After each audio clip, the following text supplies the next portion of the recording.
Greetings, Bat Family, and welcome back to Holy BatCast, brought to you by Real Fans for Real Movies. Make sure you check out our website, holybatcast.com, or find us all over social media on Facebook, Twitter, Instagram, or YouTube. Just search for Holy BatCast. You will find us. If you love the show, you want to help support us, you can do that on Patreon. You can go to patreon.com/holybatcast. As always, a big thank you and a hug to our patrons. You guys are amazing. And I got to give some shout outs to some new patrons who have joined us. First of all, Mr. Ben Llewellyn. Can't remember if I already gave Ben a shout out, but sometimes that happens. And if you get two, so be it. Ben, you're awesome. Appreciate it. He also took one of these old Holy BatCast t-shirts off my hands. So Ben is, he's committed. I appreciate that about him. We also have Mr. David Chambers. Hello, David, and thank you for your support. You are awesome. And then one more. I think it's Eric Soman. So I forgive me if I'm saying it wrong because it's spelled a little differently. But Eric actually upped his pledge, which was so nice of him. So Eric, David, Ben, you guys are terrific. This week, you're Batman, Robin, and Batgirl. You guys can fight over who's who. I'm fine with whatever, but thank you guys. Y'all are awesome. I really do appreciate the support, and it really means a lot. We know you don't have to do it, and the fact that you do, it means a lot to us. So big thank you to you guys. We are part of the Real Fans Podcast Network. You can check out all those shows at rf4rm.com. And as always, I'm Andy DeGenova. You can find me on Twitter or on Instagram. It's just my name, Andy DeGenova. This episode is going to be a little old school. We're just going to catch up on some news. There's some stuff happening out there that is worth talking about. A little bit of Batman stuff, a little bit of DC overall stuff, a little bit of random things. So news is always fun. It's always a nice, safe bet. We'll do that. We'll also answer your emails because we like you. Joining me for all this fun is my pal Jamie Drewley. Hey, Jamie Drewley. I almost didn't do this episode, Why is that? I'm kind of mad at you and Michael and Hunter. Why? What do we do? I spent 33 hours in a car last week. I had to start downloading old episodes of the RF4RM show to listen to like the Leroy Transformers rant and other such classic gems as that. Okay. And what happens? I'm back for a couple of days and you buttheads release a 3.5-hour episode of Disorder. You couldn't have helped it, Brother Alan. We should have planned it around your vacation. That's on us. Exactly. Yeah, My you're right. schedule is where you guys need to focus here. I've ruined everything. I'm so sorry. But it's about the Country Bears. I know. I saw that. Oh, my I'm sure God. Hunter was spectacularly delighted with that. I'm just excited that so many people are going to watch that movie now thanks to Disorder, and that makes me happy. I love how Disney Plus is just getting these random spikes in Blackbeard's Ghost, the Country Bears, and they're just thinking to themselves, what the hell is going on here? We just like to screw with them. They have no idea what's going on. Or maybe they do. Maybe they're like, oh, Disorder dropped a Country Bears episode. We'd better up the bandwidth on the Country Bear stream. You'd be looking around here. Yeah, what's downloading right now? Moon Knight's #1, Avengers Endgame's #2. What the hell is Country Bears doing Bears. at #3? Yeah, it took 20 years, but it's finally getting its due. So we're into April, man. And last week, we finally released the long-awaited Swamp Thing episode. So that was fun. That was like a little mini trip back in time because we recorded that in February while I was waiting for Harley to be born. So that was fun. Yeah, that was a little bit of a DeLorean trip there. I know. And now it's April. Holy crap. But you know what's crazy about April? I did not know this, but thanks to Manscaped, now I know April is Testicular Cancer Awareness Month. So we got to give a shout out to Manscaped as always, but they are committed all of April for raising awareness for testicular cancer. They're even selling really fun shirts that say, "We save balls." It's important. So I need to get one of those shirts and just rock it, probably like at church or something. You think I can get one in time for Easter Sunday, maybe? Maybe. But yeah, so... But don't forget, everybody, God has a sense of humor. Just look at the platypus. Exactly. But it is spring. With spring comes spring cleaning. Not just your house, though. You got to clean everything. You got to clean your own carpet, your own drapes, all your own stuff. And you got to do that with Manscaped. So clear out the winter bush and start trimming it up for the spring. Get you some Manscaped by using our promo code BATSCAPED. BATSCAPED. You get 20% off and free shipping. You get, There are a lot of great products to take advantage of, but if you don't know where to go with the old Performance Package 4.0, because that's where you get a little bit of everything. You get the whole sampler. You get the trimmer with the awesome battery, a little LED light to make sure you know what's going on. You can see everything. You get the deodorant. You get the toner. You get the boxers. You get the t-shirt. Also, get yourself a We Save Balls t-shirt. So it's the best way to do it. And get, you can sample all that Manscaped has to offer, and you get 20% off with Batscaped. So get that for yourself for spring. Get it for you. Get it for a loved one. It's definitely worth it. We've said it before. We love it. We're big fans of the products. And now, like I said in the last few episodes, they also have branched out. They got regular deodorant. They got body wash. They got shampoo and conditioner. All the things. So if you want to continue your fantastic grooming, get it all at Manscaped, save a little money, treat yourself nice, and support the show while you're at it. We would appreciate that. So I just got to get one of those We Save Balls shirt, Jamie. Get one for you too. I'm just wondering about this, though. I mean, Elon Musk is working on trying to buy Twitter right now, which is interesting. But I really think he should be putting his time and finances toward buying the proprietary rights to the batteries in these things, because they last longer than the Tesla batteries. So I know it's become like the talking point, but it's true. They just last forever. So I love it. And I do like that they have a sense of humor. Their products are great. They support us, so we like that. But I think it's cool that they're definitely, shining the light, the LED light, if you will, on testicular cancer. They actually partnered with the Testicular Cancer Society to bring more awareness. I didn't know this. It is the most common form of cancer in men 15 to 35. And so, the more awareness, the better. Check it out. Get yourself checked. Check yourself, whatever. And so check that out and get yourself some Manscaped products so you can be trimmed up and smelling so fresh this spring. I can't speak for anybody else, but I'm very aware of my testicles. Yeah, that's true. Like not 30 minutes ago, the bigger of my two puppies stepped on them. And oh, I was no. very aware of how much it hurt. No. Okay, well. No bueno. Yeah. So again, to get your 20% off and your free shipping, please use Batscaped at manscaped.com. And a big thank you to everybody who's already done it. I hope you guys are happy with your Manscaped products. I know we are. I hope you are too. And again, it's a very nice thing that you can do for you while also supporting the show. So truly, I really do appreciate everybody who's done that. I don't know how to segue from balls to Blue Beetle, but I'm going to do it. You know who needs to trim his balls? Blue Beetle. I don't know if that's true. I really don't. I feel like, I would imagine the suit does it for him while he's in that's action. True. The Scarab. Yeah, the Scarab probably trims that up nicely. And I would imagine that the battery in the Beetle was also supplied by the folks at Manscaped, because that thing never seems to die. So see, there you have it. The Blue Beetle Scarab by Manscaped. Synergy. Anyway, we got some more casting news for Blue Beetle. A week or two ago, it was reported that Sharon Stone was in talks to join as a villain or the villain, it is unclear, of the Blue Beetle film.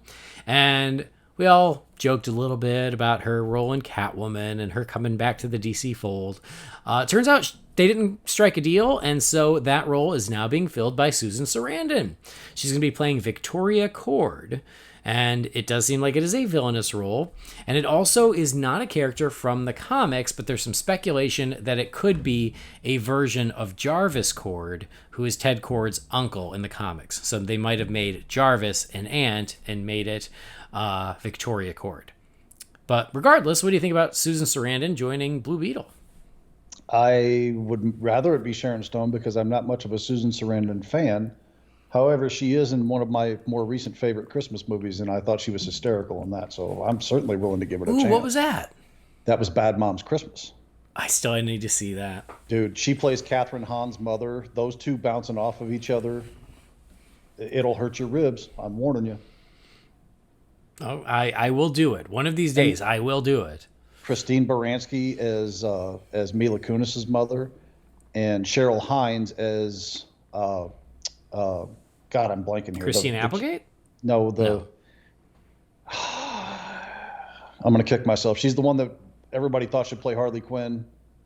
Oh, Kristen Bell. Yes, thank you. Yeah. I couldn't remember her name. I'm trying to remember who the heck's in Bad Moms. I couldn't even remember. So welcome to the Bad Moms Christmas episode, which we should do, by the way, because it's hilarious. Well, good to know. I know that you have been recommending it for a couple of years now, and I still have not pulled the trigger, but one of these days. But I like Susan Sarandon as an actor. I think she's a really talented actor. For me, Susan Sarandon, Sharon Stone, I feel like it's kind of break even. You know, I don't have strong feelings that like, oh no, I really wanted Sharon Stone, or oh yay, Susan Sarandon, so much better. It's more like I would have been fine with either. So yeah, works for me. I think she's a good actor, and I certainly think she could play a good villain. So heck yeah. For me, the excitement is less about yay, Susan Sarandon, and more about like, hey, we're getting closer to production, and that's exciting. I'm actually really looking forward to this film, and I'm excited for them to start production so we can start seeing some things for it. This is one of those I really feel like has the potential to be unique and special. And I mean, it's so hard because there's so many parallels between so many different superheroes, you know, within and across the street. You know what I'm saying? Mm-hmm. But this one to me just feels like it could just be one of those. You know what I'm getting at? It's a character that not everybody knows, so it's not going to be a lot of baggage coming in beforehand about the way things should be. So that kind of maybe gives them a little creative freedom to work around the IPs there with it. Mm-hmm. I'm excited for it. Like, I'm not doing backflips over it, but I'm really anxious to see how this thing turns out. Yeah, me too. I'm very much looking forward to it. Yeah, I'm a casual Blue Beetle fan, but I'm always excited for more DC films. I think this is going to be very unique. I love the cast so far. I think it's very promising, so I can't wait. We're going to get Blue Beetle in a movie, but we're also, it seems, going to maybe get Aqualad in live action. Oh? Yeah, so this was announced by Variety. When was this? A couple days ago. 6 days ago, on April 8th. Oh, wait. I just realized this is going to be released in a couple of days, so do the math yourself. This was released on April 8th. Variety reported that Charlize Theron is executive producing an Aqualad origin series for HBO Max. It is going to be an adaptation of the graphic novel You Brought Me the Ocean, and it's the Jackson Hyde version of Aqualad.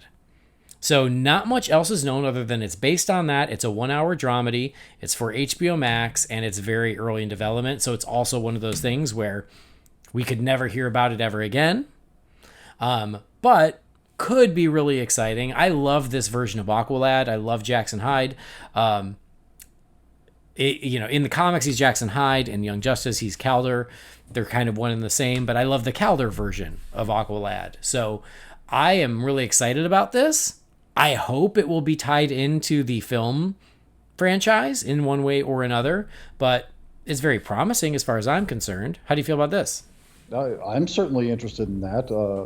Charlize Theron producing it. That's interesting that she's a producer on this. I hope she's in it, because not only do I find her to be one of the most attractive human beings on this planet, but she's also an outstanding actress. So anything she's in, I usually sit up and pay attention to anyway. Yeah. Yeah, it'll be interesting to see where this goes. If she is just executive producing, or is there a role for her? I don't know, but that would be cool. I'd be into it. Yeah, certainly. And then, eventually maybe get her and Atlanta on the screen together in some fashion. I mean, that would be right. That's exactly what I thought. I was like, ooh, like Atlanta's like long lost sister or best friend or something. Charlize Theron and Nicole Kidman as Atlanteans together. I'd watch the hell out of that. I would not be mad at this in the least. And then Jackson, the Jackson Hyde version of Aqualad in the comics, he is a gay character. Calder in Young Justice is more bisexual because he has shown interest both ways. But this also is a great diversity moment where this version of Aqualad, he is black, but also he is LGBTQ+. And so it's great for diversity.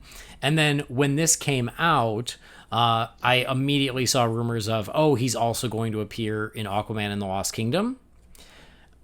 I don't know how true that is. I don't know how much weight I give that, because that's also a very easy quote unquote rumor to make up based on this to get some free clout.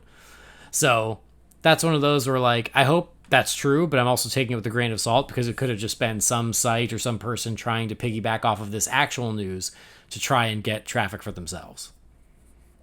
Listen, I would not be surprised at all if he shows up in that movie. And maybe that's why this miniseries or whatever we're calling it is being talked about, is because he is being introduced in the film. I mean, that makes sense. And what you're saying is exactly right, of course. I mean, the rumor mills will just turn anything on its ear that they can, but it all just makes logical sense to me.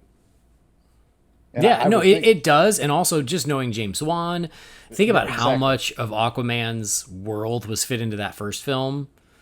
That's one of the things that still blows my mind about that film, is how much he was able to get in, and yet somehow it doesn't feel overstuffed. It's amazing to me.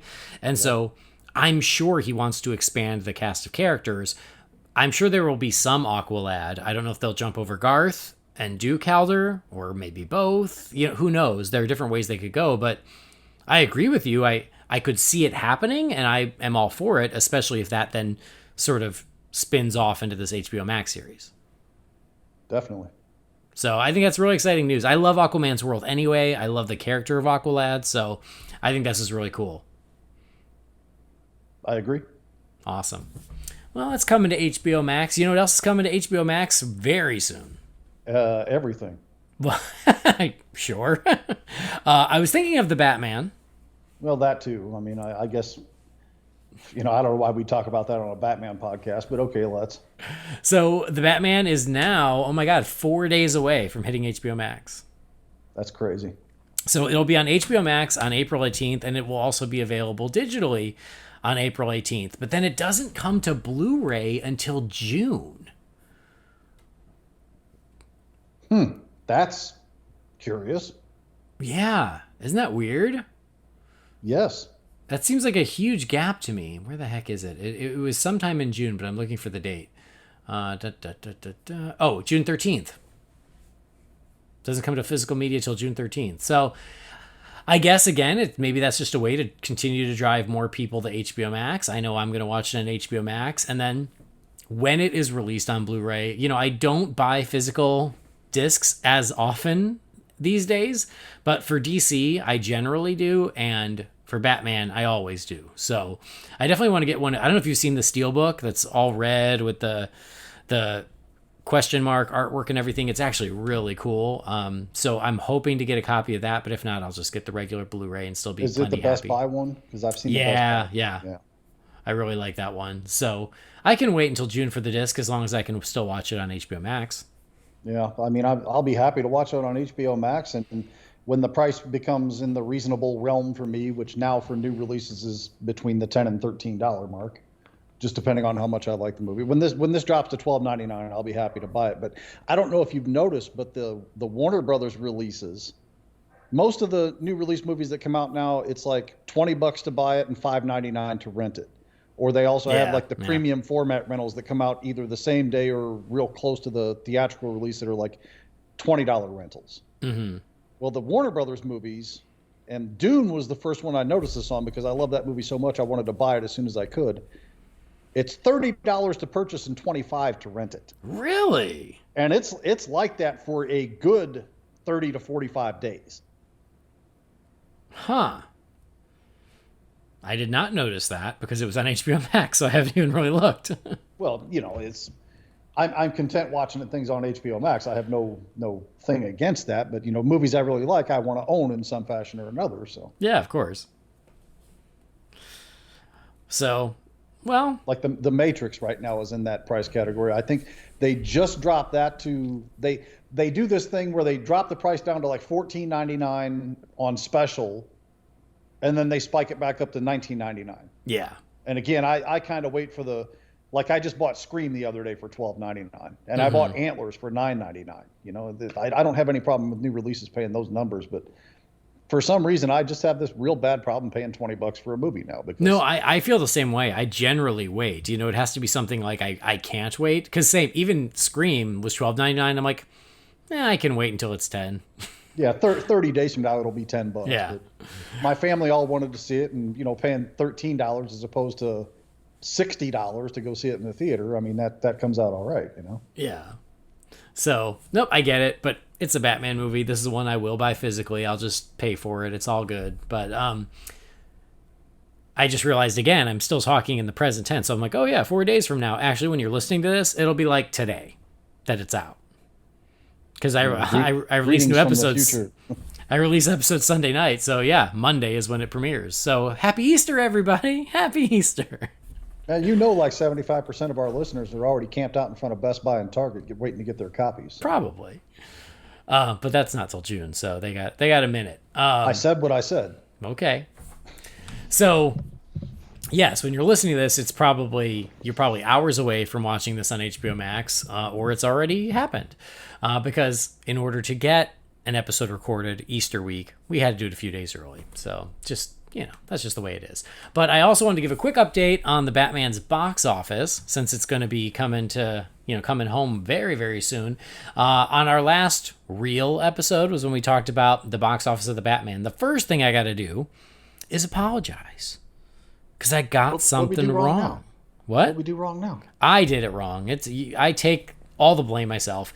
I said worldwide it was number 7 behind Suicide Squad, and not anymore. It still is, but it's within spitting distance. But you know what movie I forgot to count in while we were doing those? I forgot Joker. Oh, shame on you. I know. Isn't that crazy? It was $1 billion DC movie. I never even think about it. So that's totally on me. Add 1 to everything I was saying. It did pass Joker domestically, but Joker made $1 billion worldwide. So it was actually number 8 behind Suicide Squad.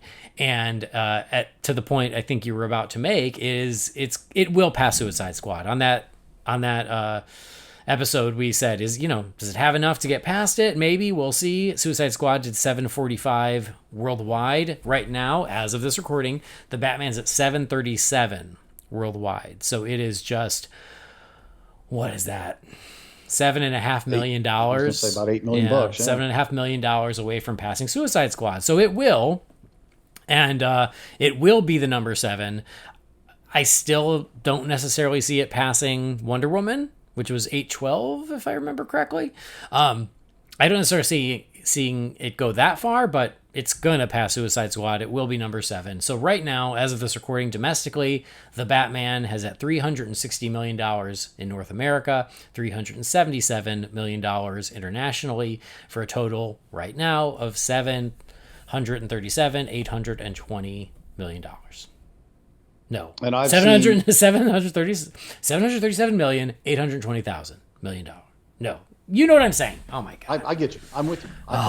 This week, brain not work, brain bad. This week on Twitter and Facebook comment sections, which, Lord, why can't I learn my lesson about that? I've seen nothing but people say, oh, the stupid HBO Max thing is what's going to cost it $1 billion. Please, people, stop. That's not what's going to cost it the $1 billion run. It's not. It wasn't going to hit $1 billion, even if it doesn't hit HBO Max until the end of summer. It's just not going to happen.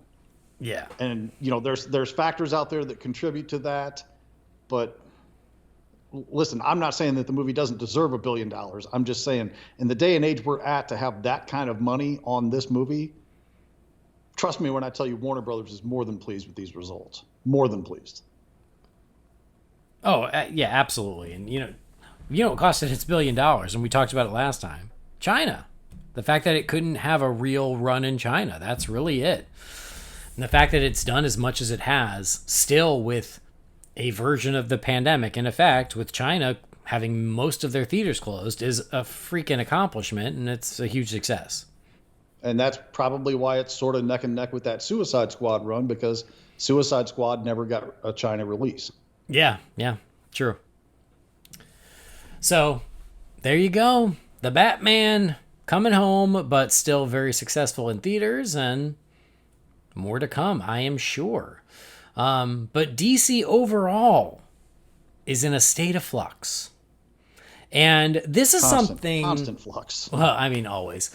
And this is something that, we've definitely mentioned before, but we haven't dug too deep into, because, honestly, I just am waiting to see what it all means and to see what comes of it, and that is the Warner Brothers Discovery merger. And so the merger is complete. And I know some people like have been wanting this merger to mean that there's going to be this huge overhaul at Warner Brothers, or at least this huge overhaul with how they treat DC. And I think this is where a lot of the Restore the Snyderverse is coming from, is they hope that the new bosses, when they come in, are going to go back and restore the Snyderverse or whatever. And we haven't talked about it too much on the show, mostly for me, because again, I'm just sort of waiting to see what happens, because honestly, nothing could change or everything could change. And then everything in between. And up until now, there had been no evidence one way or another. It was just sort of a wait and see. So when it has come up, I don't remember if it was you or Brendan, maybe both, where we were like, yeah, so this is happening. What does it mean? I don't know. We'll see. But today, as it turns out, Variety again had an exclusive about how now that the Warner Brothers Discovery merger has taken place, they do want to look seriously at DC Entertainment and overhaul it for hopefully more success in the future. So this is the first time that we've really gotten a real story about what the merger means for DC specifically.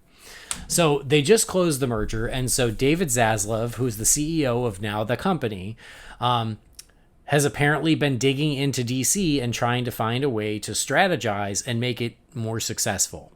So it sounds like what he wants to do, and this is all, again, coming from Variety. This is an article written by Brent Lang and Matt Donnelly. It sounds like he wants to gather all of the DC creative in both film and TV and entertainment overall, comics, video games, etc., and really put it under one cohesive roof, kind of like a Marvel Studios situation. And so that way there's more synergy. Everything is a little more streamlined. Everything is working together. And so it seems like Zaslav has already spoken to different candidates who have experience in creating blockbuster IP. So they want someone who is a creative and strategic leader, kind of like a Kevin Feige. I mean, I'm not doing anything right now. Somebody call me. I'll take the job. I'm open to it as well. Absolutely. Why don't we partner up for this? Two minds are better than one, right? Yeah, okay, I'm in. Great. And we could hire Brendan to get our coffee. Yes. Yeah. Aussie interns, yes. That's right. Hey, little koala, this coffee's too cold. Go get me another.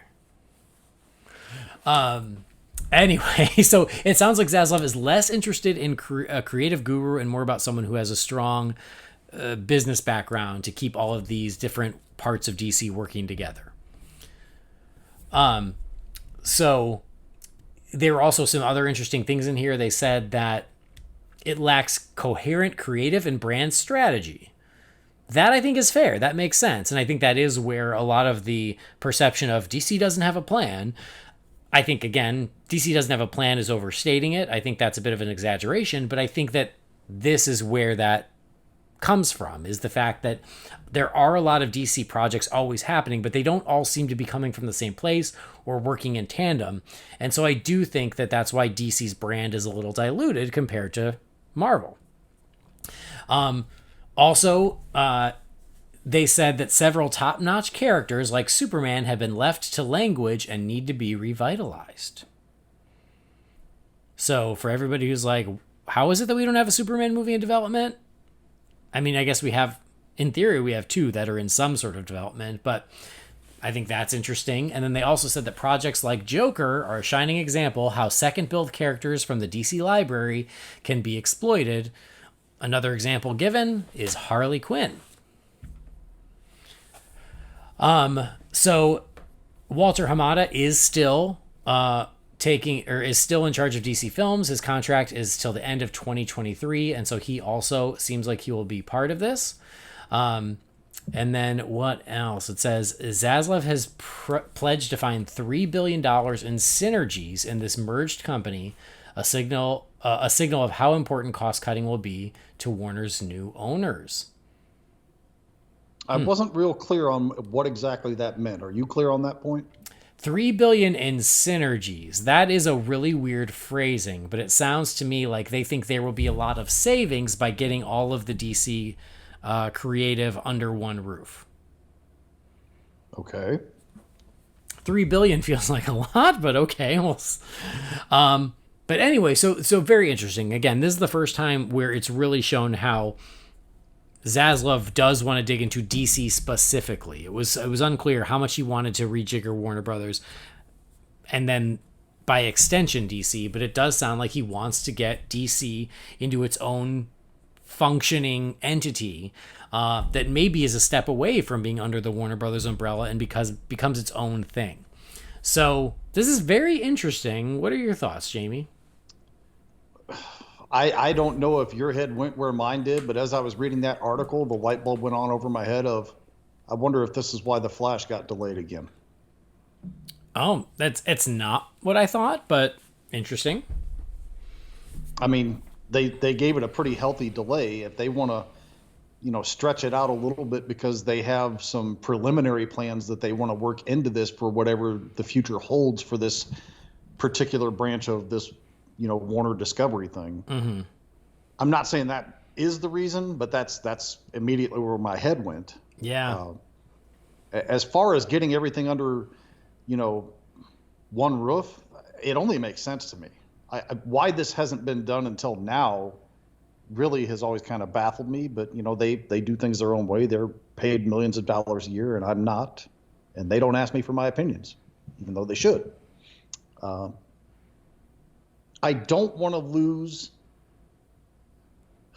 I mean, he brought up Joker, so it doesn't feel like we would. Obviously, Reeves' Batman is successful enough. They're certainly going to let that run its course, however it's going to do, trilogy or quadrilogy or however they're going to pan that out. Plus the TV series spinoffs on Max. I don't want to lose any of those type of things, but I do want my shared universe. I want that established and at the forefront. I don't want to lose. I want another Justice League movie. I want my damn Legion of Doom movie that I was promised 5 years ago and still haven't gotten or heard a peep about.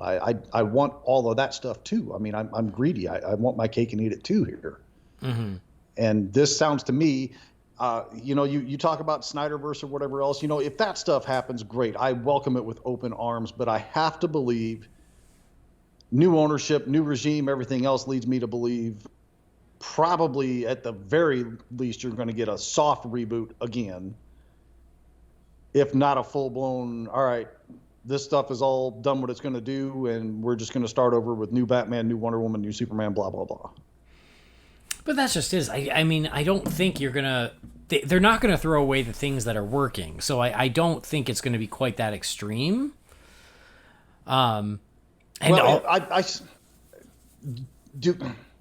Does Gal Gadot want to play Wonder Woman for another 10 years? Maybe not another 10 years, but she's still got a few years in her. We're probably, at least 3 years away from another Wonder Woman movie, right? Well, that we don't know yet. I don't know. Probably something like that, maybe. It could be in I'm two. spitballing here. I'm just throwing things out here. As Affleck was a different set of circumstances, I don't mean to make the connection in that way, but people do get tired of doing this stuff eventually and just want to go off and do other things. Yeah. Even Robert Downey Jr., I'm sure it wasn't Marvel Studios' idea to kill him off. I'm sure it was finally him saying, listen, guys, I've been doing this for, 11 or 12 years, 10 years, whatever it was. Let me just be done. I've made a boatload of money. We've made a boatload of money together.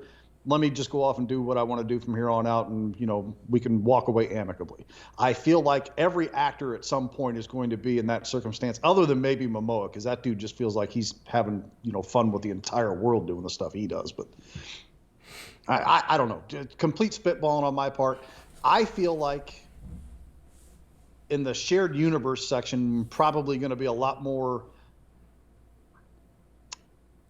faces that we're not familiar with going forward. Mm-hmm. is what it feels like to me. Like, I can't for the life of me imagine at this point we're going to get Cavill back. No, we know how Ben feels about it at this point. Yeah. And I don't know if we're ever going to touch on this Ezra Miller stuff, but that's not exactly in good standing right now if you follow my drift there. So what do we have? We have Gal and Jason, essentially. Yeah. Well, yes. And I guess my point is yes, those things will eventually happen, but it's not going to happen anytime soon because Gal's got at least another movie in her, allegedly a couple cameos. She doesn't seem to be sick of Wonder Woman. Otherwise, she wouldn't keep showing up for these cameos that are apparently coming. we haven't even gotten to Aquaman 2 yet, so at least those are going to continue. The Flash is a big question mark. We'll see how that goes, but I do think that some sort of unification, though, of what that shared universe looks like would be good for all involved, because I think that would help that narrative of oh, DC doesn't know what they're doing, they don't have a plan. I think that a little bit more of a cohesive vision, I think, would help everyone. But yeah, I mean, I still think it's going to be a minute before you reboot those particular things, and it seems like there are already pieces in place to start kind of patching the holes. But I do agree that, I mean, but again, this is nothing new, is that it seems like Cavill is done. We know Affleck is done, things like that. But I do think that just having a unified vision for DC Entertainment where everything seems to be more in sync with each other, and I don't need I don't need everything to be interconnected the way Marvel is. I really don't. I like the way with DC is you kind of can have both. I liked the way that Margot Robbie described it when they talked about Birds of Prey, where I think it was, I can't remember if it was Birds of Prey or the Suicide Squad. It might have been the Suicide Squad, where it's like, yeah, I'm still Harley Quinn. It's still the same character, but it's like a new adventure. It doesn't necessarily have to pick up threads from previous stories. It's like a comic book. You pick up a comic book, it's the same character. They're just in a new story. And there's no reason the movies can't be that way too. And I actually really liked thinking of it that way, is you can have the same actors, you can have continuity when it makes sense, but there's also nothing wrong with just doing another movie with the same actor that is its own adventure. So I don't know. I think all of this strategic stuff that is talked about here, it all makes a lot of sense. I think that it's smart of Zaslav to go, hey, probably the most valuable asset we are getting with this Warner Brothers deal is DC. DC is so valuable, and how do we make it even more so? How do we really take advantage of it and trim the fat, streamline the process, get everything working together like a well-oiled machine, instead of, oh, the TV people are doing their thing and the HBO Max people are doing their thing and animation's doing its own thing, but nobody seems to be talking to each other. They do a little bit, but not always. And so I just feel like it, to bring it in together and have something that's a little more cohesive, I think is good for everyone. So I get it. And I like the comment about Superman. That I think is encouraging. I'm very curious as to see, if that pans out into something. But for me, this all seems like a good thing, because it does seem like it's addressing some of the concerns that a lot of fans have about DC Entertainment. Yeah. I think we're on the same page with it. Just, me, I get on these tangents and rants and can't keep my own thoughts straight about it. So, I will say, I mean, just because you brought it up, and I know that it's been asked, and it's certainly in the conversation, is the Ezra Miller situation. I don't want to get into all the details, because I think there's still so much that is unknown about it. But I will say, obviously the guys oh my God. I'm sorry. I think Ezra Miller goes by they, them pronouns. So my apologies. Okay. But it seems like Ezra Miller is going through some stuff, is having a hard time, because there were these situations. I think he was in Hawaii and having issues with like these outbursts and threats and stuff like that. And he got arrested or a restraining order. It seems like it got out of hand. And then after that news came out, there was further reports that even on the set of The Flash, they were having some like emotional breakdowns, not necessarily outbursts, but like just breakdowns. So it sounds like Ezra Miller is having a tough time one way or the other.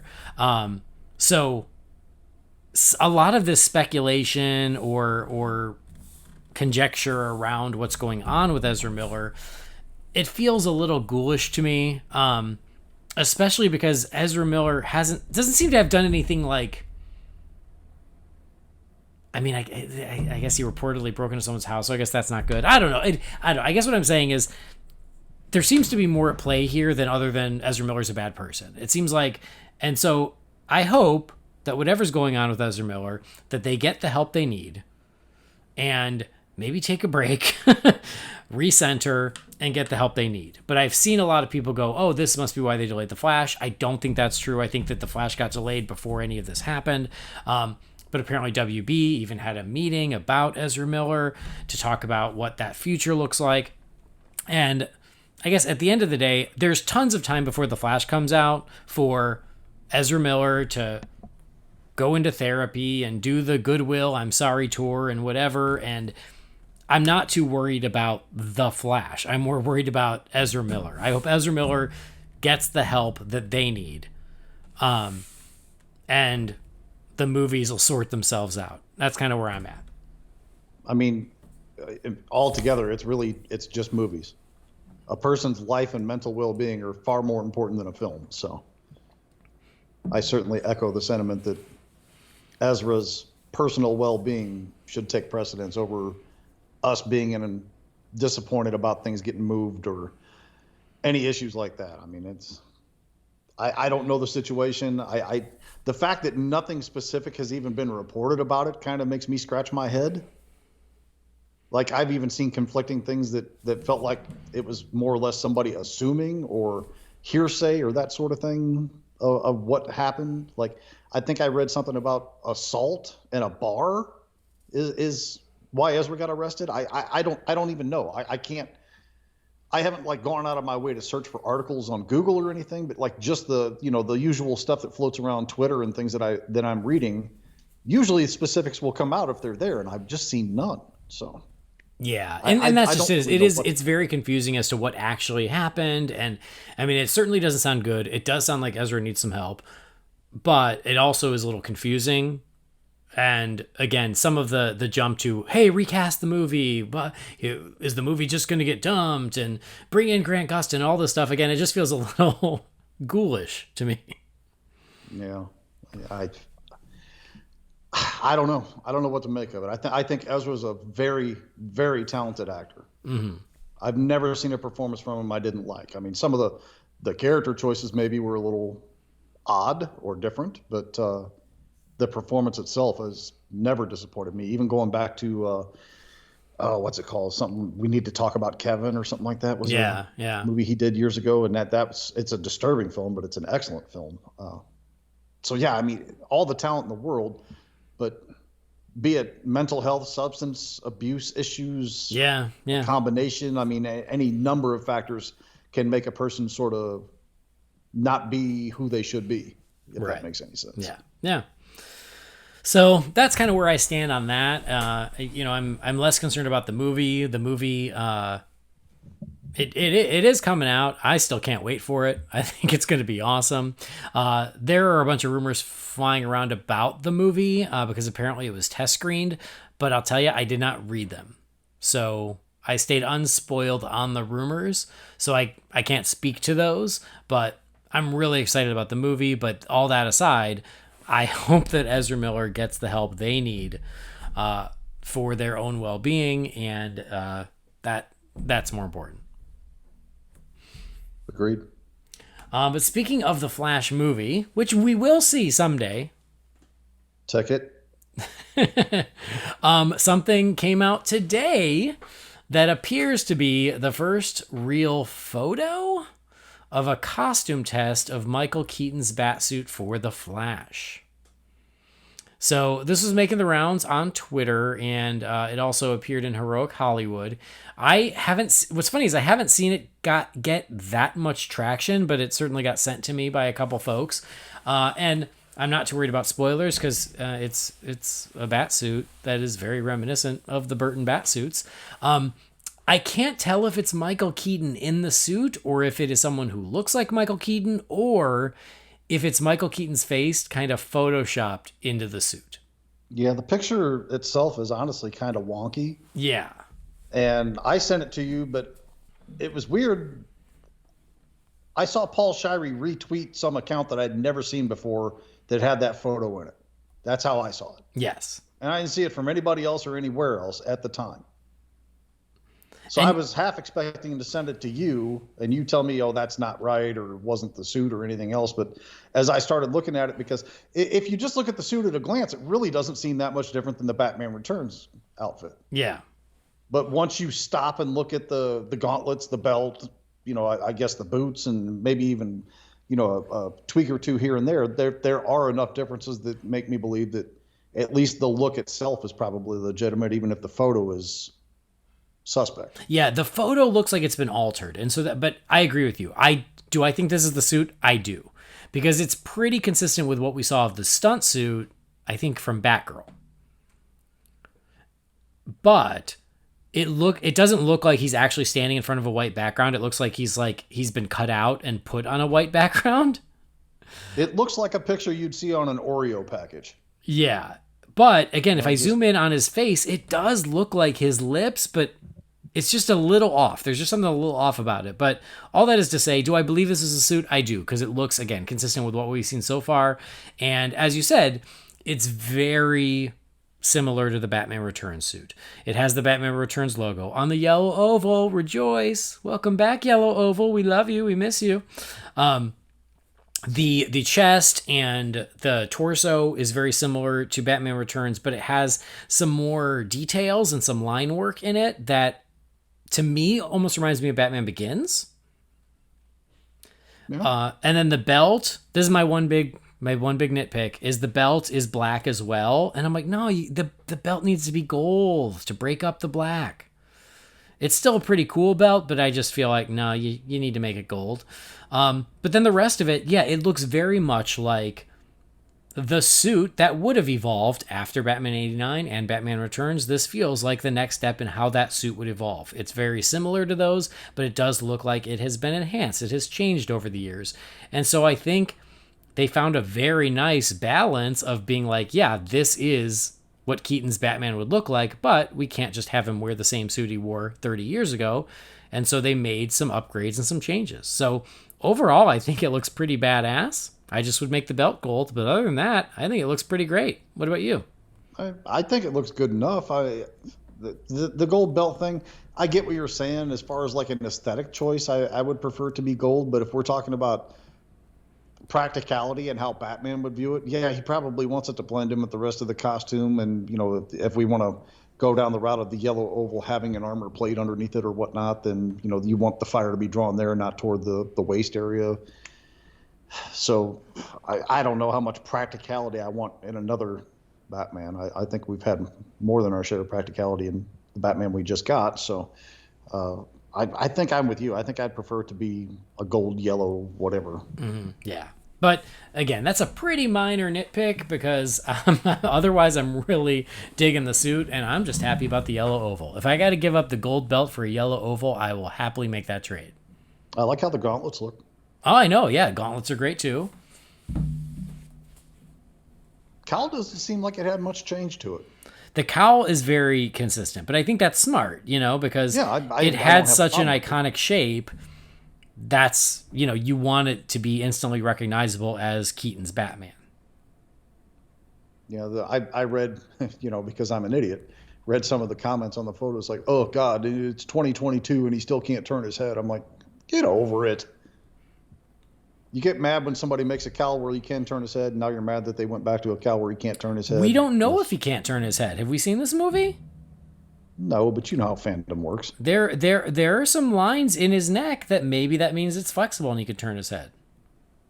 I will say this real quick, just to be petty, sorry about this, is I saw quite a bit of like when the Batman came out and they were like, finally, a Batman who can turn his head. And I was like, yo, Batman's been turning his head since The Dark Knight in 2008. Come on now. Certainly would make backing out of the driveway easier. Yeah, are we Batman fans here? Bale was able to turn his head, Affleck was able to turn his head, and Affleck didn't even have the separated cowl, but he could still turn his head. So let's not pretend this is the first time. What's the term Hunter likes to use for this? Erasure? Is that the term he uses for it? I don't know, but they're a pretty good pop synth band from the 80s. All right, then.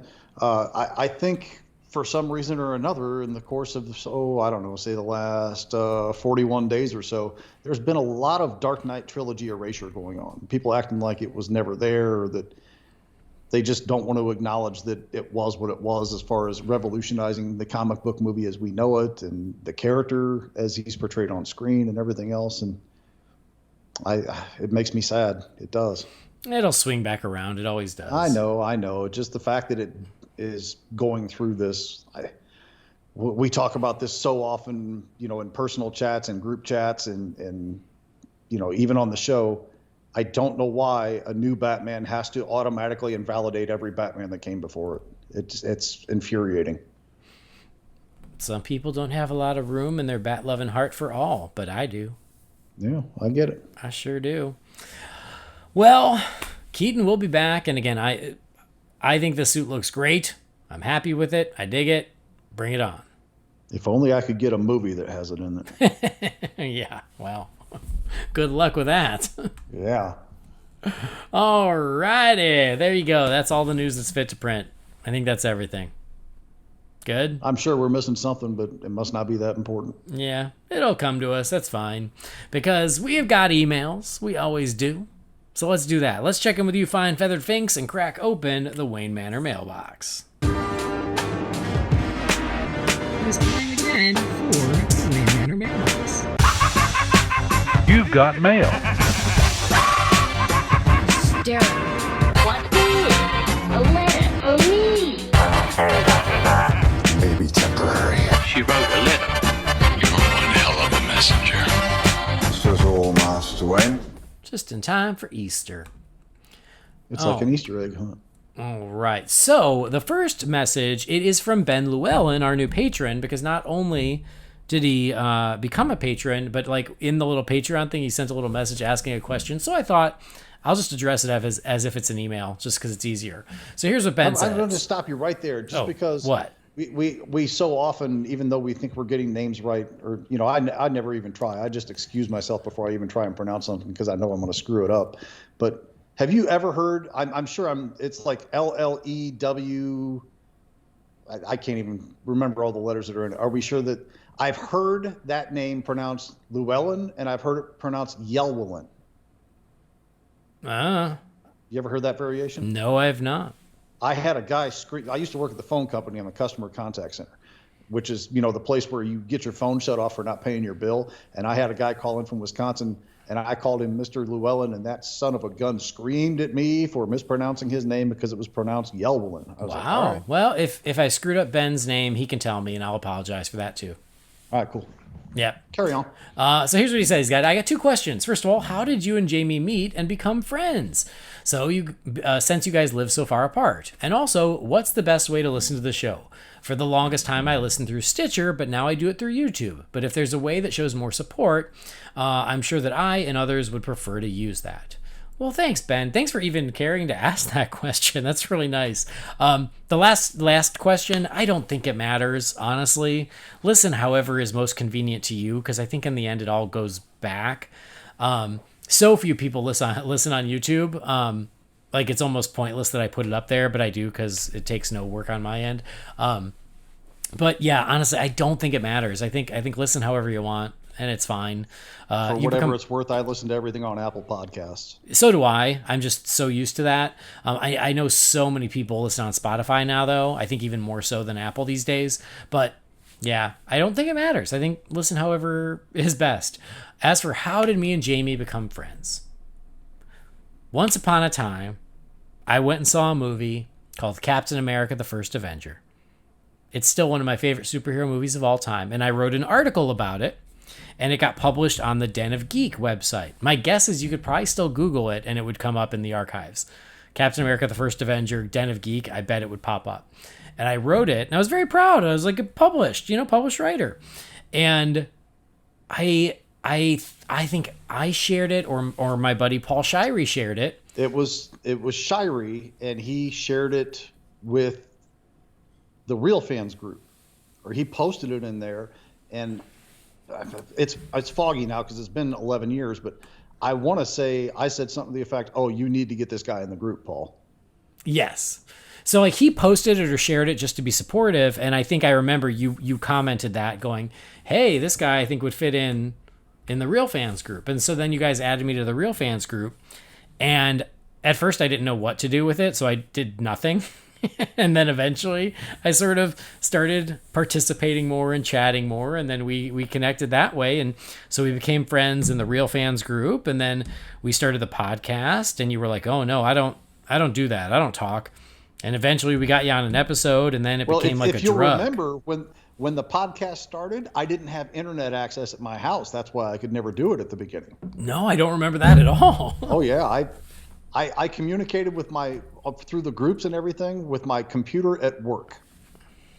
Wow. Because we didn't have internet access at our house because my wife didn't think it was an expense that we needed at the time. Huh. Well, damn. I didn't have a that. smartphone either. I had a flip phone. Okay, then. Yeah. Anyway, the point is, Jamie started finally joining the podcast. We connected that way. The more we talked, the more we became friends, and then we found that both of us still together in Chicago. Yeah, we found that both of us could turn any conversation into a Batman conversation, and the rest is history. Yeah.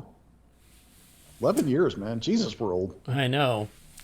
All right, let's move on. Next one is from our pal James Mullins. James says, "Hey guys, I've kept my last few emails brisk, but here comes the novella. Given the recent news that Rocksteady had to push Suicide Squad Kills the Justice League into 2023, how do you think the delay reflects on Sefton Hill and Rocksteady, who haven't released a game since Arkham Knight in 2015, in particular, and WB Games in general? Do you think that this, combined with the... I know what he's doing. Do you think that this, combined with the controversy surrounding Hogwarts Legacy, means that WB Interactive is in trouble? Or is this just another case of the game industry putting forth release dates they have no intention of hitting in order to garner pre-order money from gullible gamers? I'm just kidding. I know you don't mess with the gaming stuff. So if you could have a live-action movie where Batman fights anyone... Copyright law be damned, who would it be? Predators, the Ancient Persians, DeSantis? Cheers, James Mullins." I really respect the commitment to the bit, James. The whole video game diatribe, I really respect it. That is news. That's a good point. News is the Suicide Squad game got pushed again, and I know gamers are disappointed. I think what you said last is correct, is that they have no intention of hitting their dates, but they just want to get the pre-order money. I think that's the answer. Jamie? Yeah, and in addition to that, after I read how much money some of these games make on their sales, they probably don't need to produce anything but once every 7 or 8 years. Yeah. So anyway, I hope that the game delivers when it finally shows up. I do like the other question. If Batman could fight anyone in a movie, copyrights be damned, who would it be? Jamie? So many possibilities. Let me think of... You got anything off the top of your head while I think about this? The only thing that comes to the top of my head, and it's not a great answer, but it's the one that's there, is Michael Myers, The Shape. Yeah.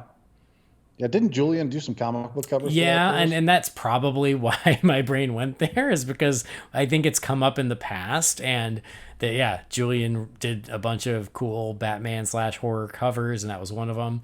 Well, I will say, and it has happened before, but I would like to see it happen again, is do another Batman Dracula, but do a Batman Dracula like live action movie. I'd watch the shit out of that.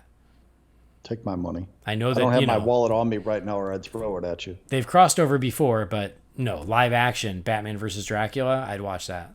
I mean, we have so many iterations of both of those characters. I mean, the possibilities are literally endless. Exactly.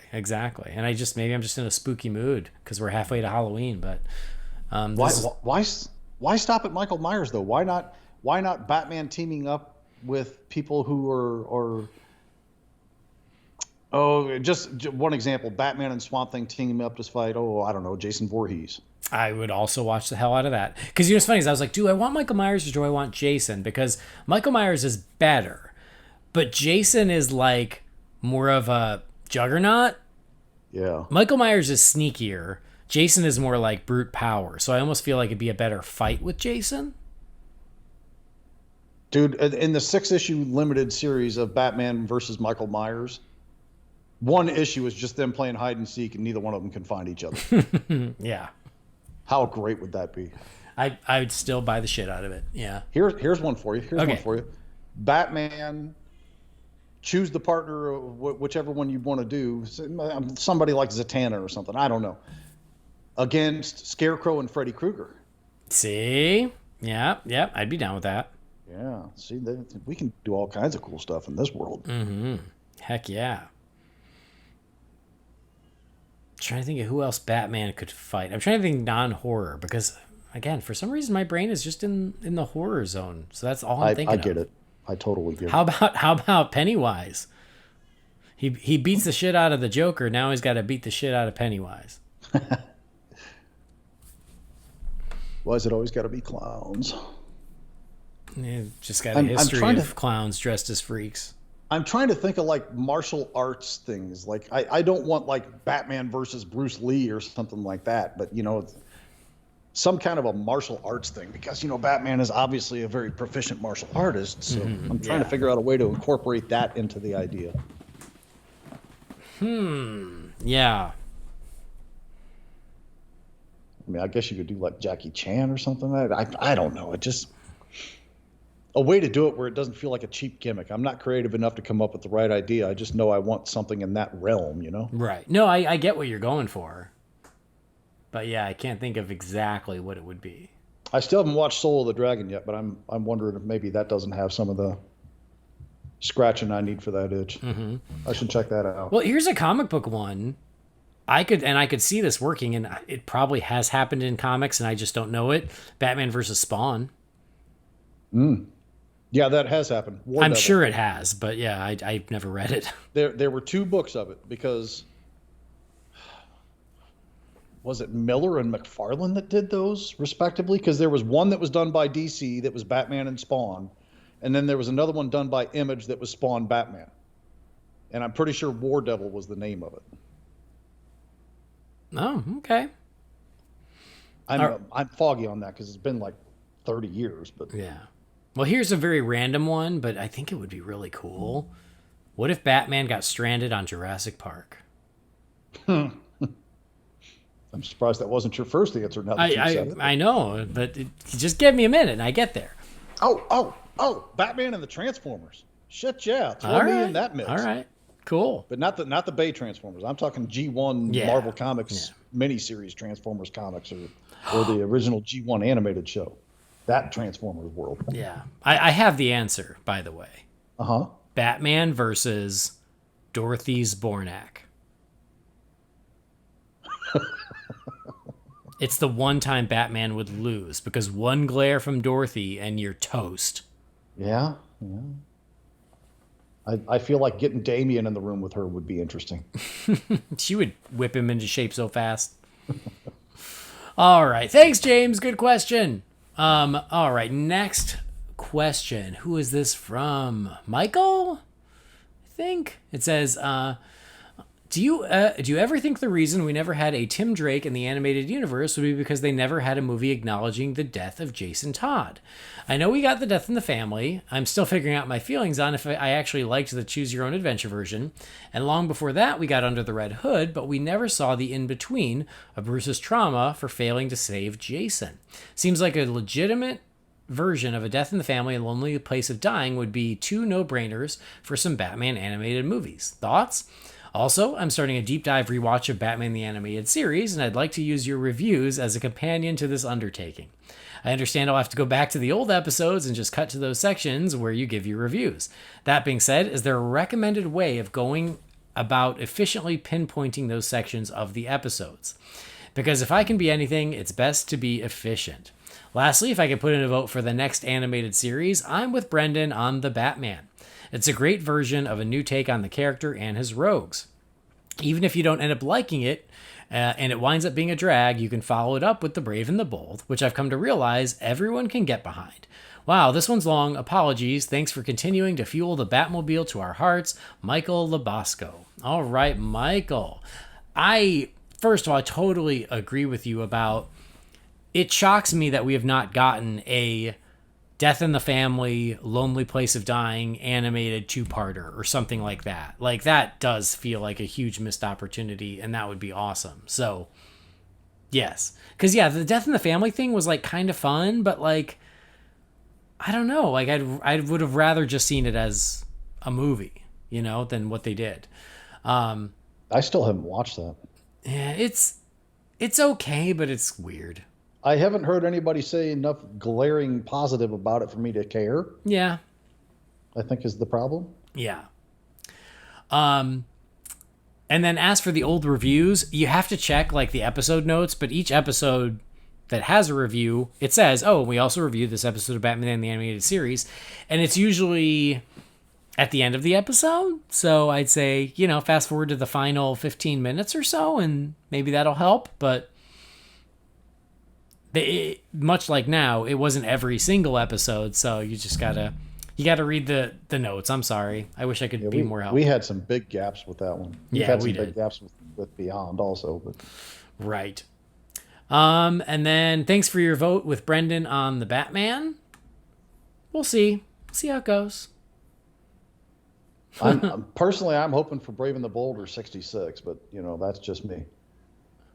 Whatever it is, I'll do it, even if it's reluctantly. And I don't have anything against the Batman. I just never really. I think the only thing I've really watched of it was wasn't it a Solomon Grundy episode we did? Yeah, for Halloween, Grundy's night, and the Batman versus Dracula movie. I own that also. And that one's good. Yeah, I enjoy it. Yeah.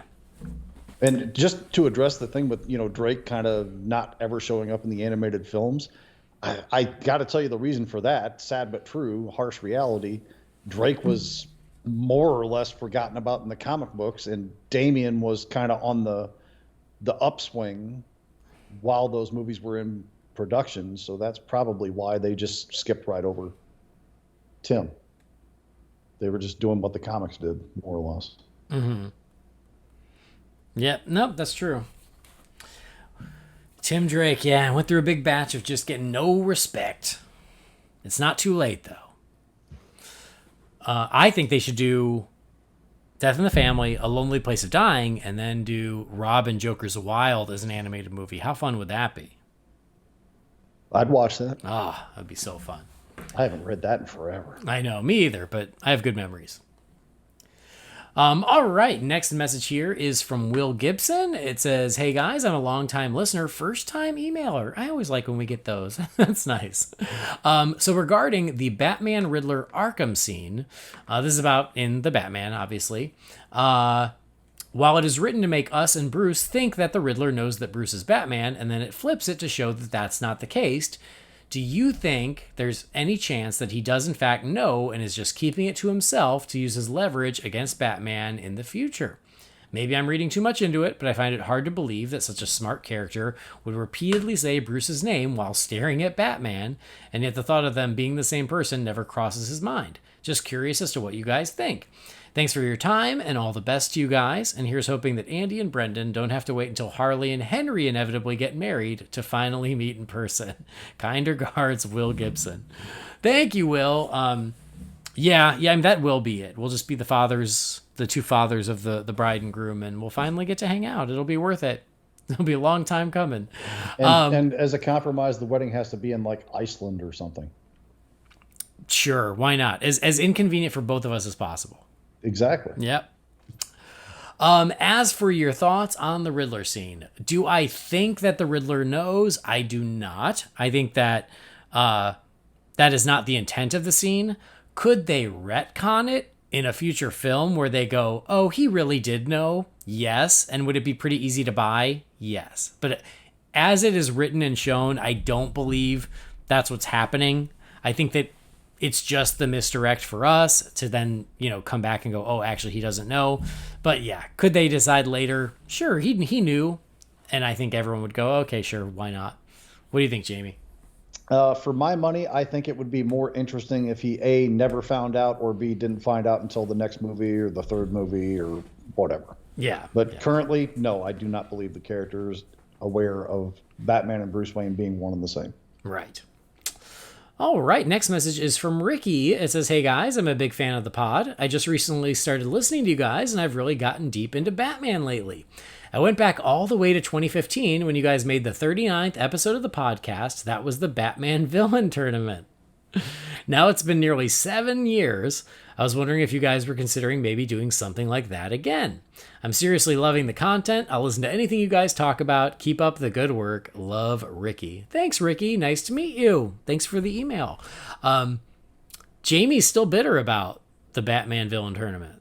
Well, first of all, I'm mad because I didn't get Roz and you all gave it to Leroy. Oh, so you're blaming Leroy. I understand it was luck of the draw and all that, but Yeah, I'm still not pleased with how that turned out. I know It was a great time. I had a blast doing it, but I was hanging out with Michael Lyons the other day, and this came up, and he goes, "Yeah," and he's like, "Remember, I had to be the judge," and I was like, "Yeah, no pressure," and I'm like, "Don't worry, Jamie's still not over it." no, Jamie's not.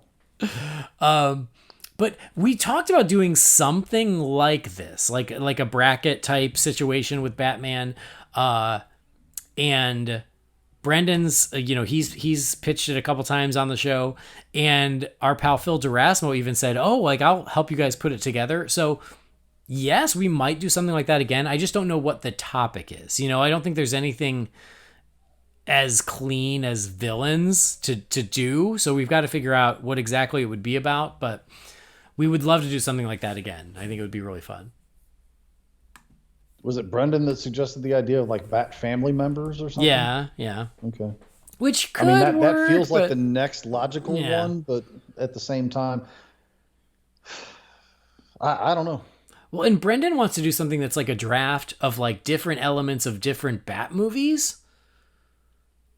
Yeah, he was explaining that, and I was just like, man, that feels like work. I was also confused. Yeah, I'll be honest. I was like, I'm like, we can do it, but you guys just need to tell me what we need to do because I don't understand. My mind's not mathematically analytical like yours, so I have a hard time getting my head around that stuff. I like math. I just don't show up understand when you guys the tell me to assignment. and do this. I mean, I just work here. All right. Next message is from Tim Bruns, another first-time listener. Wow. He says, "Hi, I really enjoyed your review of the Batman. During the episode that you mentioned that you haven't seen you haven't yet seen the Joker that you want on the big screen. I wonder if you've delved into what you'd like to see and why in another episode. Looking forward to hearing more. Thanks, Tim." Thanks, Tim. I'm sure we mentioned it over the years. But welcome to the show. Thanks for writing in. Thanks for still writing in after our review of the Batman. I'll speak for me, and I know that Brendan and I very much see eye to eye on this. I don't think Jamie is far off, but I just feel like in a movie, we have not gotten a Joker that is like the very classic comics Joker. For me, that look would be like the Killing Joke Joker, where he's straight up clown, white face, red lips, green hair, no scars, no tattoos, just a very pure off the page Joker. Or if you like a live action version of the Joker from Batman the Animated Series, like that Joker we've never truly seen in a movie since 1966. 'Cause Nicholson's Joker was a little off of that, like it was probably the closest we've gotten. But, he still had the weird scarred smile and, he was more of a gangster, but still a clown. So there was like a little bit of creative license with him. And then each Joker has taken more creative license than the last. Heath Ledger's Joker, Jared Leto's Joker, Joaquin Phoenix's Joker, and now Barry Keoghan's Joker. It feels like each one gets further and further away from the comic, and I want like that pure Killing Joke looking Joker. And we've said it before. It's like I don't want a new take. I want the freaking Joker. And before you write in, yes, do I know that you can point to comics and go, see, that's more like Heath Ledger's Joker, or that's more like this Joker? Yes, of course you can, and that's fine. But y'all know what I'm saying. Like, it is the very classic comic book Joker. I just feel like we haven't seen in a movie, and I'm still waiting for that. Like, at a certain point, we got to loop back from doing a new take back to do a back to basics version, and I'm waiting for that. Does that make sense? Yeah, I mean, I think I see it more or less the same way. I don't think I'm as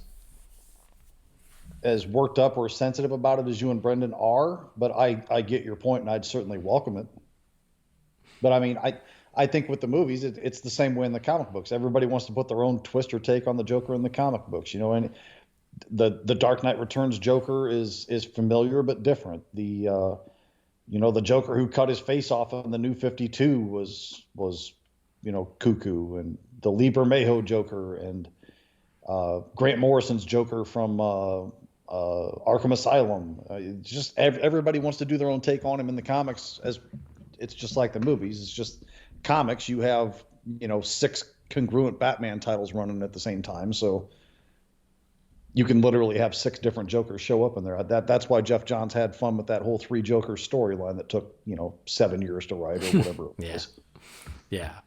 I mean, and you bring up a good point is, yes, like comic book creators and writers and artists do the same thing. Is they're like, oh, I'm doing a new spin on the Joker. And you're right. There was one where his face was cut off and put back on. And I didn't like that either. So it's not just the movies. It's like that. I was like, really? Like, why are we doing this? I love the Joker because I love the Joker. I don't need some new spin on it. And, when people point, oh, it's Lee Bermejo's Joker. And I'm like, yeah, but he's ugly too. Like, give me the Joker.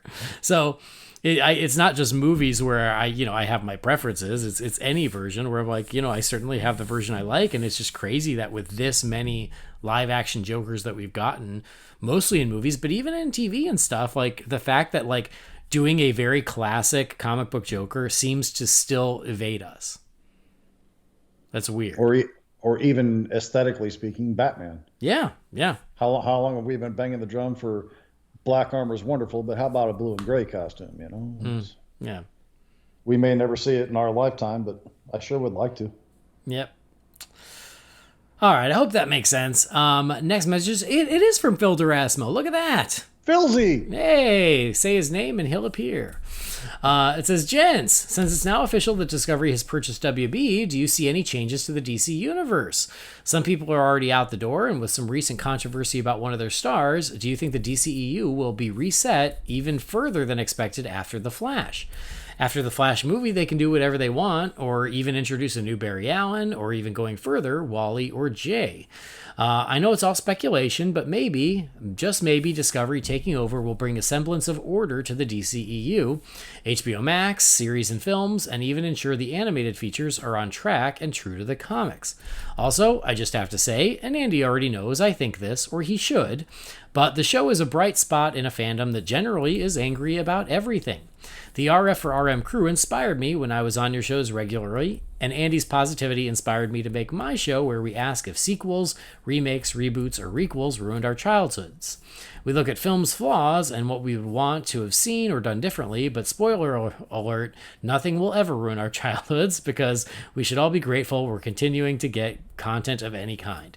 Thanks for doing what you do, and cheers to many years, Phil Derasmo. Thanks, Phil. Definitely appreciate those last comments. You're a good friend and a good man, and if you guys want to hear Phil talk, listen to this podcast, Ruin My Childhood. It's funny you say that because I'm sitting here giving him the fry squint, wondering, I wonder if he phrased it that way as a shameless self-plug. I mean, that's fine. I'll plug him. I don't mind. Hey, I'll credit you guys in one department. I don't give a rat's ass about Sonic. I've never played a single Sonic game in my life or anything, but I listened to y'all's episode when I was on my road trip last week, and you kind of had me interested in maybe watching that first Sonic movie now. It's fun. You should watch it. All right. I'll check it out. Yeah, I mean, that's a good point. The last episode of this podcast, Ruin My Childhood, was about Sonic the Hedgehog, and I was on it. So I geek out about other, blue characters. Blue Devil, Sonic, Blue Devil. Batman in the Blue, Leonardo, the Ninja Turtle, the Blue Power Ranger. Anyway, it's funny that you wrote this, Phil, and I knew I had seen it come in, whatever it was, a few days ago. And then that story in Variety hits. And so it all kind of worked together. So we already addressed most of this. You're right. After the Flash movie, depending on what happens in the Flash movie, they certainly are given freedom to reset whatever they choose.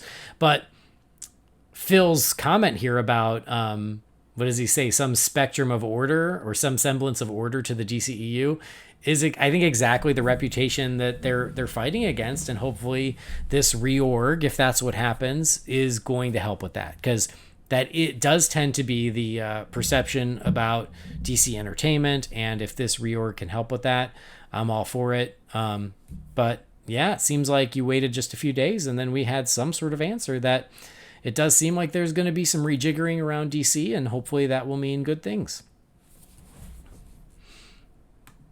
Anything to add, Jamie? Phil, I want to do my fantasy football thing where I only draft Raiders players this year with Devontae Adams and Chandler Jones.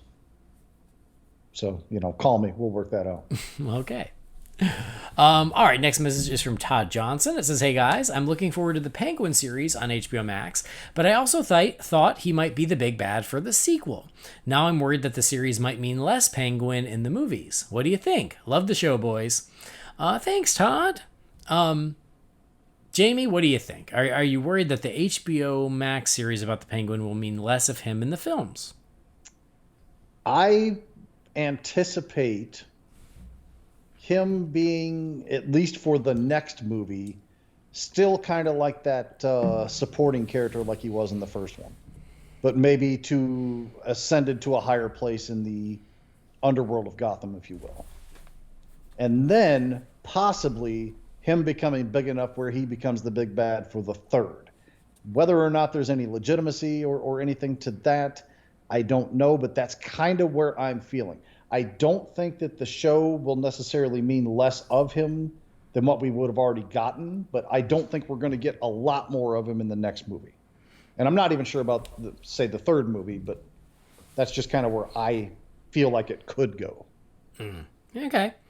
I'm very excited about the series, and I am not worried that it's going to in any way negatively impact the films. I think it just means more Oz, and that's great. But I didn't expect him to be the big bad in the next film. I expect this Penguin to be a mainstay in every film, where he's always around, but he's not necessarily the big bad. And I think that's cool. I think that's how Penguin has been treated in the comics in recent years, and I think he works very well that way, in that he is always an extra thorn in Batman's side, but he's playing multiple sides, and he's got the Iceberg Lounge, and he's got relationships and alliances with other criminals and supervillains in Gotham, and I think that works, and I think that works with this version of the Penguin. But I do think that Matt Reeves was looking ahead when he cast Colin Farrell. You cast a great actor like that. I don't think he's going to use him less. I just think he's going to be one of those pieces of the puzzle for every film, which I think is great. And using the first film as an example, he managed to have Catwoman, the Riddler, and the Penguin, and a teensy bit of the Joker. And much like I said about Aquaman, it didn't feel overstuffed. I think that's what I'm going to look forward to in the next films as well, is that the Penguin will always be present, but that doesn't mean other villains and characters won't also be part of that. All right. Oh, it's our pal Ryan Lauer. He says, "Hey guys, it's my first time writing since seeing The Batman. So it's the first time writing since I've met Jamie in person." Yeah. He was sitting just down the road from me. I love it. He says, "We saw the movie in the same theater, and afterwards I tracked him down, and yes, he's as tall as you've said." He towered over everyone, but a gentleman nonetheless, and it was nice to finally meet him. Now, don't tell people that, damn it. I'm trying to maintain a reputation here. Yeah, well, tough. Most people who listen know that you got a big old heart behind all that bluster. You shut your mouth. He says, "Now on to my question. If you were able to assemble all the ingredients into a Batman comic, what would you choose? This means a writer, alive or dead, artist, alive or dead, characters, villains, story format, etc. Personally, I'd love to see a one-shot story in a 140-page format like the Earth One books, written by Denny O'Neil and illustrated by Lee Bermejo, taking place at Halloween with the Scarecrow as the main villain, and many of the others disguised as other villains for the holiday. It'd be cool to hear your ideas. Thanks, and take care." Well, Ryan, take my money. Where's my wallet? Here we go. That's my wallet. I'm totally down for that. I love that plan. And this is similar to a question we got relatively recently, which is like taking elements from all the different movies into one. So what do you think, Jamie? If you could pull different writers, artists, ideas, and things into a comic, what would you do? I think what I would do is have Frank Miller write a story about a retired Batman in the future and him having to come out of retirement to deal with the city that's even more rotten than it was before he hung up the cowl. Yeah, okay, smart guy. No good? Well, I was going to change something up. I was going to have Jim Lee be the artist this time. Okay. No, seriously, though, my writer of choice, I got to go with Frank, and my artist of choice, Jim Lee. Story elements, It's been done 1,000 times before, but for some reason the concept never gets old to me. But like Batman trying to assemble a Justice League with Frank writing and Jim drawing, it just somehow that feels compelling to me, because I know I'm going to get so many other characters in there, but most of it's going to be seen and told through Batman's perspective. And I whether you agree with me or not, and you don't like his style, I love Frank's Batman, and the way he does his internal monologues and that sort of thing, I just think is brilliant, and I've always thought it was brilliant. So something along those lines, that's kind of a thick question to go off the cuff with right there. I know. It is. It takes some thinking. In fact, it's something we could turn into an episode if we try hard enough. Yeah. But I will take your lead, Ryan. I'm a little mad at you, even as a friend, is that, taking Halloween and Scarecrow immediately, you've already limited my options. So I'm a little upset about it. But that's okay. Then I'm just gonna take it a step further. I'm gonna go Mr. Freeze and Christmas. How about that? How you like them apples? So yeah, a Mr. Freeze Christmas story, and the writer. God, I love that you used Denny O'Neil. I'm gonna say, well, then it's Christmas, so it has to be Paul Dini. Yeah, that makes sense. And for the artist, I'm going with Norm Brayfogle. Nice. I miss that guy. So Paul Dini, Norm Brayfogle, Christmas story with Mr. Freeze. And I like the idea of it being like a one-shot, a nice long one-shot, though, with a beginning, middle, and end. And it also has to include the Bat family. So it's Christmas time and the Bat family is coming together. So it's not just Batman, but it's Batman, Nightwing, Tim Drake Robin, Batgirl, all together for the holidays, and they've got to take on Mr. Freeze. I'd read the shit out of that. So, off the cuff. I'd read the shit out of his Halloween idea, too. So I know. That's why he stole it. Well, he didn't steal it. He stole it first before I could steal it. Anyway, thanks, Ryan. As long as we're plugging people's podcasts, Ryan does the Batman Book Club. So if you guys just have his 100th episode of his or something? happy 100 episodes, Ryan. Wow, yeah, way to go. Hell of an accomplishment, man. And did you see who he had on his 100th episode? I did not. Lee Bermejo. Was it really? Yeah, it's not out yet as of this recording. It's going to be out in a few days. But yeah, so congratulations, Ryan. Good. Looking forward to listening to your chat with Lee Bermejo. All right, we got one last email here from our pal Carrie Vanderberg. It says, "Hey, All-Star Batcasters, a couple questions. I had a thought while listening to your Swamp Thing episode about evil twin supervillains. It reminded me that in Darkwing Duck, he had a villain named Negaduck, but they never explained who he was or where he came from. As a kid, I had the Batman action figure that was a gold-colored suit, so I made him Nega Batman in that same vein. If you could create an evil twin for Batman, who would he be and what would his origin be? I know we've got Owlman of the Crime Syndicate, but for me, that character never quite fit the idea of an evil twin as one of Batman's rogues gallery. So if you were to create a character, who would it be? Number 2, what do you think of the villain Hush? He seems to have been left by the wayside for a number of years, but I think he's a cool villain. The only stories that have done him justice are the original Hush storyline by Jeff Loeb and Jim Lee, plus Paul Dini's Heart of Hush from his run in Detective Comics. We got a Hush Easter egg in the Batman, but I'm not sure yet if he's a character Matt Reeves will explore. So what do you think of Thomas Elliot / Hush? And how do you think he could be revitalized? All the best to Andy, Jamie, and Brendan, and your Bat families, Carrie." Thanks, Carrie. Always good to hear from you. Okay, so first question, an evil twin version of Batman. Jamie? Well, the first thing we have to do is give him a goatee. Perfect. I'm into that. And his name would be Wayne Bruce. And he grew up in a very poor place. And I don't know where else to go from there. I mean, the goatee, that's the dead giveaway, right? Yeah. A serious answer to that question? I'm sorry, I don't have one because I've never actually. I know it takes some thinking because my mind immediately went to Owlman. I was like, oh well, it's not like Owlman. So if you don't want us to do Owlman, I guess I would just go like evil twin. So if Batman is black, gray and black, blue and black, blue and gray. I would say this evil Batman, whose name I don't know, would be like orange and yellow, something like that. That's like a direct contrast with Batman's color scheme.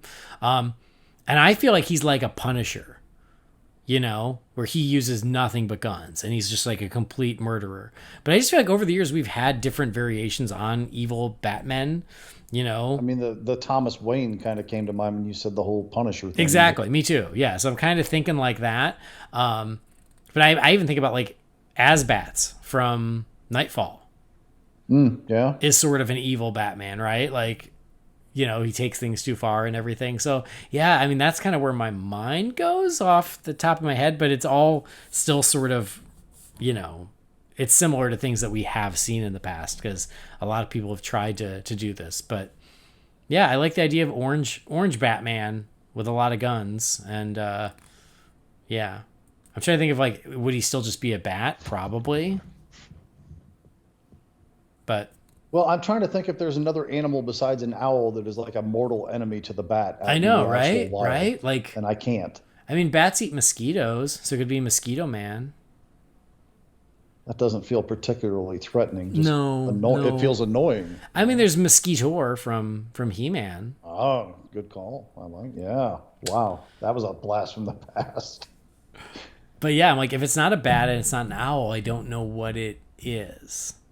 Because I was like, ooh, Catman. Nope, that exists already. And he's orange. He honestly looks like an orange Batman. So I've seen so many pictures of Batman in orange because my friends that are Broncos fans thinks it's funny when they send it to me where Batman's decked out in Broncos colors, and I friggin' hate it. So I can't. And I'm like Batman in white. I'm like, oh, you know, like Night Owl or Moon Knight. Like, so much has already been done. It's really hard to find a new avenue. Yeah, I'd have to put some real serious thought into that to give a legitimate answer instead of just trying to be a smartass. Yeah. But it's an interesting question. And then Hush, what do you think of Hush? I like the character well enough. I don't know that I hold Hush to the standard that I would so many of the other Rogues Gallery. And forgive me if this sounds disrespectful because it's not what I'm intending, but Hush really feels like a one-trick pony kind of a character to me that I feel like there's only so many places you could go with him, you know? Mm-hmm. Like you've solved that mystery, you've defeated that character. And of course, good writers can always come up with ways to bring characters back and do things with them, you know, down the road. But in my own head, I just feel like I'm personally good with Hush where we're at, you know? Yeah. Yeah, I'm sort of kind of indifferent to Hush, honestly. Like, I don't love him. I don't hate him. He's fine. I love the story Hush, and I think he works really well for that story, but I've never read any other stories with him, so I don't know if they have been able to expand on him or if there are other facets. So I'm very much where you are, Jamie, whereas I like him fine, but it feels like he works well for that story, but not necessarily as an ongoing villain for Batman. And I think that would be the key, is if a writer wanted to really revitalize the character, is you got to bring him back and give more to him, more motivation where it's something that can be ongoing constantly. And so, yeah, for me, it's like I could take him or leave him, but I'm certainly open to more people doing more with him and then hopefully falling in love with him. But I feel like, you know, the Riddler had some Hush. It wasn't just the Hush moment in the Batman. It also felt like there was certainly some Hush inspiration in that version of the Riddler. I agree to that. So that's where I am right now. All right. Well, guess what? We've cleaned out the Wayne Manor mailbox. Go us. Hooray. Sense of accomplishment. Woo. Always feels so good. So thank you guys for writing in. We love hearing from you. If you've got something for the Wayne Manor mailbox, you can send that to Holy BatCast at rf4rm.com. And that's where we're going to wrap up this happy Easter episode of Holy BatCast. Happy Easter, everybody. Go find some eggs, eat a chocolate rabbit, do whatever. Do whatever makes you happy. Watch Here Comes Peter Cottontail. You know what? If we were on our toes, we would have done a Mad Hatter episode for this. Yeah. Or Egghead. Oh, even better.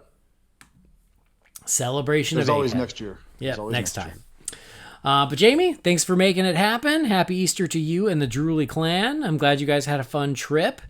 But yeah, always good to chat some bats. It was. Happy Easter to you and your wife and daughter and everybody else out there. Safe and happy holiday. Enjoy your eggs, green eggs and ham. I mean, that's not the Easter thing. You know, we're eating ham on Sunday, and eggs of different colors will be involved. And my wife is going to hide like 7 pounds of chocolate in the house. My wife is masterful at this, people. There are literally pieces of candy missing from last year and the year before that are still hidden in this house that my wife thinks it's funny that the kids still can't find it. That's awesome.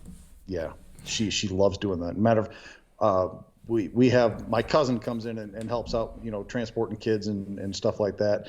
And she told my cousin, she said, if you ever find the candy, leave it right where it's at. Don't touch it. Don't move it. Just leave it be.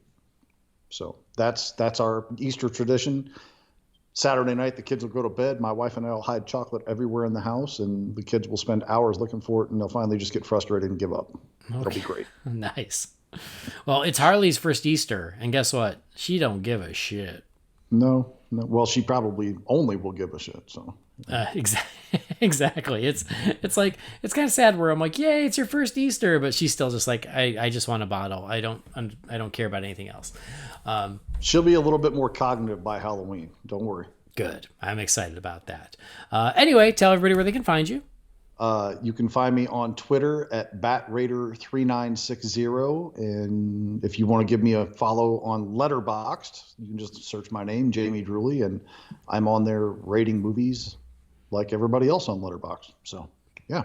Oh, I want to throw one more thing out there just because I'm on a tangent with this right now. Everybody, listen to me very carefully. Everything, everywhere, all at once. Find a way to watch this movie. It's worth your time. It's worth your money.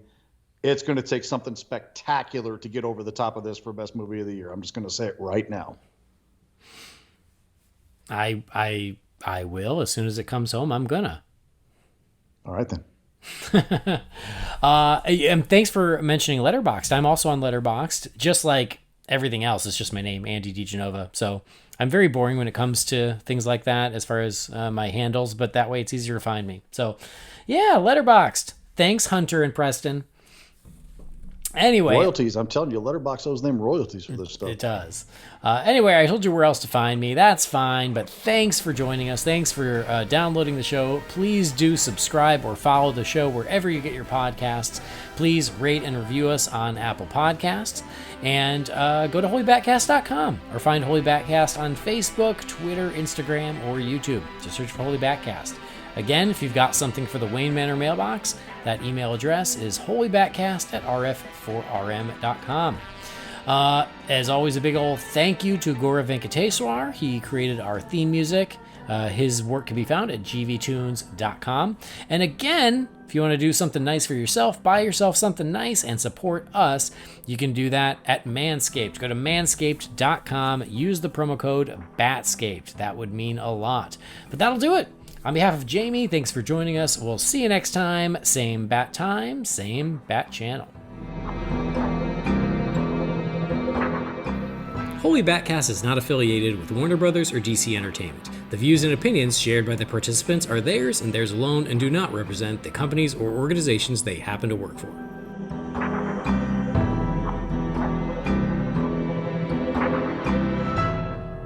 I'm still mad at Batman 66 for not having an Egghead Easter episode. I mean, you talk about low-hanging fruit. Oh, God. I mean, if I could go back in time and do one thing, it would not be to kill Hitler. It would be to get an Egghead Batman episode for Easter. That's all I want out of life. And all of his henchmen have eggheads that are different colors. Oh, the Easter eggheads. Yes. And he's probably like stealing some 14 karat gold wrapped chocolate bunny. Yes. Or something, perfect. Right? And there's an Easter parade in Gotham. Come on. Oh, that's too perfect. Maybe that's the comic I need to write for Ryan Lauer. This is why we should be in charge of this new Discovery DC Universe thing. Zaslav, call me. Call a brother out. You're going to have more Egghead content than you know what to do with.